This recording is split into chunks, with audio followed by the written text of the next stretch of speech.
Okay, let's try again. To prepare the I don't know this word. Fondant? Anyway, combine the sugar and water in a pan and heat, stirring constantly until the mixture comes to a boil. Strain into another pan and return to the heat. Add the lime juice and cook until it reaches the soft ball stage, wiping the edge of the pan with a damp cloth periodically to prevent the sugar from crystallizing.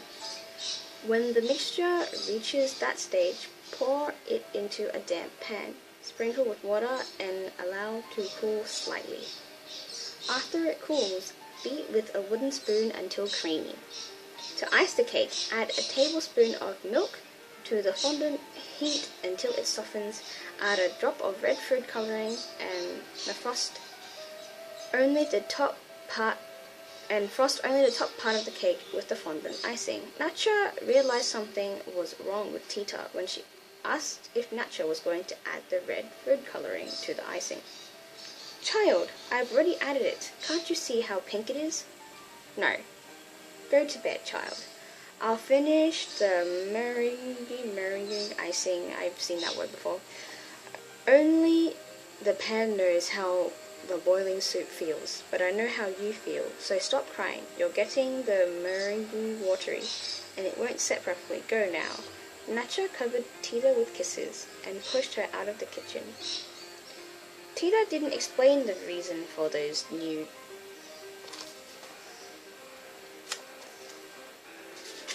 tears, but now they had been shed, they had changed the consistency of the meringue. Now it would be twice as hard to get it to form peaks.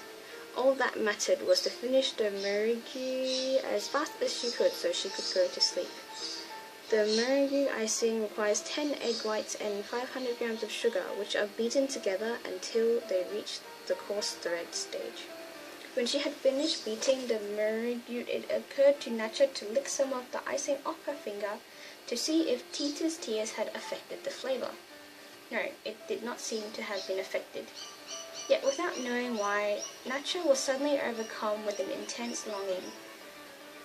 One after another, she thought back on all the wedding banquets she had prepared for the De La Garza family, ever cherishing the illusion that the next wedding would be her own. At 85, there was no longer much point in crying.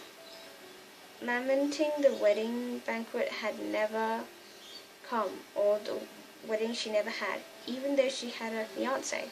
Oh yes, she had.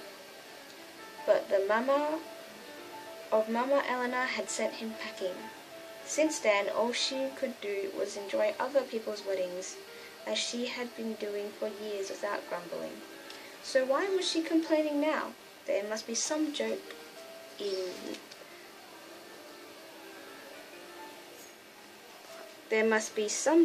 all this, but she couldn't find it. She frosted the cake with the meringue icing as well as she could and went to her room, a terrible aching in her heart. She cried all night, and the next morning she didn't have the strength to help with the wedding. Tita would have given anything to change places with Nacha. Tita not only had to attend the wedding ceremony, despite her feelings, she also had to make sure her face did not reveal the slightest emotion. She thought she could manage it as long as her eyes didn't meet Pedro's. That would shatter her pretense of calm and composure. She was aware that she, not her sister, was the center of attention. The wedding guests were not just performing a social act. They wanted to observe her suffering, but she wouldn't give them that satisfaction. No, she heard as she passed the whisperers in the church, and she felt each comment like a stab in her back. Have you seen Tita? The poor thing. Her sister is going to marry her sweetheart. I saw them one day in the plaza in the village holding hands. They looked so happy. You don't say!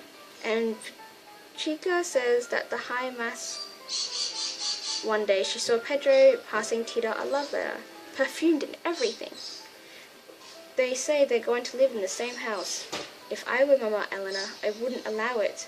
I don't see how she can. Look how much gossip there is already." Tita didn't care for these comments at all. She was not meant for the loser's role. She would put on a triumphant expression.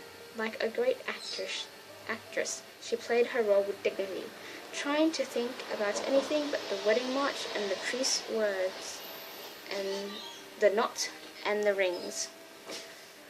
Her mind bore her back to one day when she was 9, when she played hockey from school with some boys from the village. She wasn't supposed to play with boys, but she was sick of her sister's games.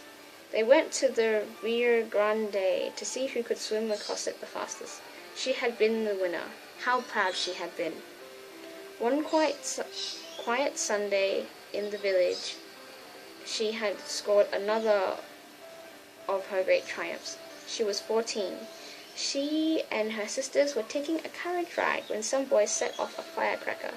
The frightened horses bolted. When they came to the edge of the village, they ran wild, and the driver could not control them. Tita shoved him aside and brought the 4 horses back under control single-handed. When 4 men from the village galloped up to rescue the sisters, they were amazed at Tita's daring feat. The villagers gave her a heroine's reception. She kept her mind on these things and other memories like them in order to maintain a little contented cat smile throughout the ceremony, until it was kissing time, and she had to congratulate her sister. Pedro, who was standing with Rosura, said to Tita, "And me? Aren't you going to congratulate me?" "Yes, of course. I hope you will be very happy." Pedro, holding her much closer than conversation allowed, took advantage of this unique opportunity to whisper in Tita's ear, "I'm sure I will be, since through this marriage I have gained what I really wanted, the chance to be near you, the woman I love." For Tita, those words were like a fresh breeze fanning embers that had been about to die. She had to hide her feelings for so many months that her expression now changed dramatically, and her relief and happiness were obvious. It was as if all her inner joy, which had almost been extinguished, had suddenly been rekindled by Pedro's warm breath upon her neck, the hot touch of his hands upon her back, his chest pressed impulsively against her breast. She could have stayed in his arms forever, but a look from her mother made her pull away in a hurry. Mama Eleanor came over to Tita. "What did Pedro say to you?" "Nothing, Mammy." Don't try to trick me. I'm wise to your games. I've been through them before. Don't play innocent with me. You'll be sorry if I ever catch you around Pedro again." After Mama Eleanor's threats, Tita tried to keep as much distance as she could between herself and Pedro, but it was impossible for her to wipe that smile of sheer satisfaction off her face. The wedding now had an entirely new significance for her. Seeing Pedro and Rosura go from table to table, chatting with the guests, watching them dance the waltz or cut the cake no longer bothered Tita a bit. She knew now that it was true. Pedro loved her. She was desperate to tell Nacha everything. She could hardly wait until everyone had finished the cake so she could leave the table. Corona's manual of etiquette said she couldn't leave until then, so she kept her head in the clouds and gobbled down her piece of cake. She was so wrapped up in her thoughts that she didn't notice that all around her something very strange was taking place.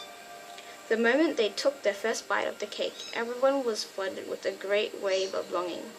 Even Pedro, usually so proper, was having trouble holding back tears.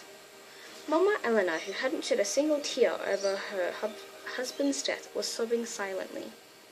But the weeping was just the first symptom of a strange intoxication, an acute attack of pain and frustration that seized the guests and scattered them across the patio and the grounds and into the bathrooms, all of them wailing over lost love. Everyone there, every last person, fell under the spell. And not very many of them made it to the bathroom in time. Those who didn't joined the collective vomiting that was going on all over the patio. Only one person escaped. The cake had no effect on Tita. The minute she finished eating it, she left the party. She urgently wanted to tell Nacha that she had been right in saying Pedro loved only her. imagining the happiness that would spread across Natcha's face. She didn't notice that with every step of the scenes of misery around her, pathic and horrifying, they were growing worse. That doesn't make any sense to me, so I hope it makes sense to you. Rosora retching abandoned her place of honor. She struggled to contain her nausea, but it was too much for her. Her only concern was to keep her wedding dress from being fouled by the degradations of her relatives and friends. But as she crossed the patio, she slipped, and every inch of her dress ended up coated with vomit. She was swept away in a raging, rotting river for several yards, and then she couldn't hold back any more, and she spewed out great, noisy mouthfuls of vomit like an erupting volcano, right before Pedro's horrified eyes. Rosora complained bitterly about the way her wedding had been ruined, and no power on earth could convince her that Tita had not added something to the cake. She spent the whole night moaning in such torment that the thought of the sheets that had taken so long to embroider was driven completely out of her mind. Pedro quickly proposed that they leave the consummation of the nuptials for another night, but it was months before he finally found himself obliged to do it, and then only because Rosora dared to point out to him that she was now completely recovered. That night, realizing that he wouldn't be able to ignore his conjugal duty forever, Pedro knelt by the bed on which the nuptial sheet was spread, and offered up this prayer: Lord, this is not lust nor lewdness, but to make a child serve you. Tita never dreamt that it had taken so long for the ill-fated marriage to be consummated. It didn't make any difference to her whether it was on the wedding day or any other day. Tita was more worried about saving her skin than about anything else. The night of the wedding reception, she had got a tremendous hiding from Mama Elena, like no beating before or since. She spent 2 weeks in bed, recovering from her bruises. What motivated such a monstrous punishment was Mama Elena's conviction that Tita, in league with Natcha, had deliberately ruined Rosora's wedding by mixing an emetic into the cake. Tita was never able to convince her that she had only added one extra ingredient to the cake, the tears she had while preparing it. Nor could Natcha testify on her behalf. On the day of the wedding, when Tita went looking for her, she had found Natcha lying dead, her eyes wide open, medicinal leaves upon her temples, a picture of her fiancé clutched in her hands.